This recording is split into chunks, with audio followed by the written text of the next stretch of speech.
You're absolutely right. And while nature abhors a vacuum, obviously geopolitics do too.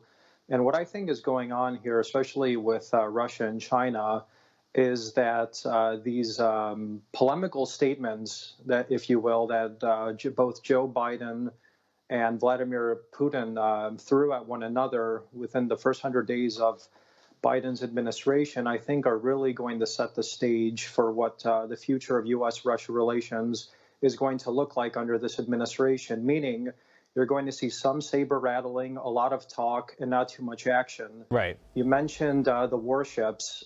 Yes, the U.S. routinely sends these warships through the Black Sea around 9 times a year in order to enhance interoperability with Black Sea states, including NATO states like Romania and Bulgaria. But in this particular case, after Joe Biden called Vladimir Putin a killer and declined an invitation to publicly debate him, they didn't send the Black Sea, the fleet through the Black Sea in a show of fecklessness and weakness. And I think it's like sometimes, George, they want to look tough and play tough, but they don't actually follow through on that. And I think this is also apparent when we look back on this fake story of these Russian bounties. This was used by the media and even by the vice president herself to try and hit Republicans. Here she is, Kamala Harris, talking about the Russian bounty story during the vice presidential debate. Take a listen. Donald Trump had talked at least 6 times to Vladimir Putin and never brought up the subject. Joe Biden would never do that. Joe Biden would, but Joe Biden would hold Russia to account. Well, in fact, he did. Here is Jen Psaki talking about Joe Biden doing just that. Here she is.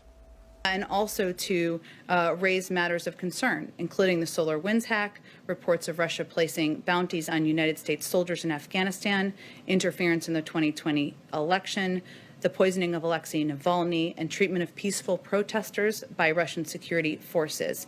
Again, George, they're trying so hard to look tough here. I would imagine Vladimir Putin was laughing his babushka off, listening to Joe Biden saying, hey, those Russian bounties, Vlad, we got to do something about that. And he's knowing it's not true in the first place.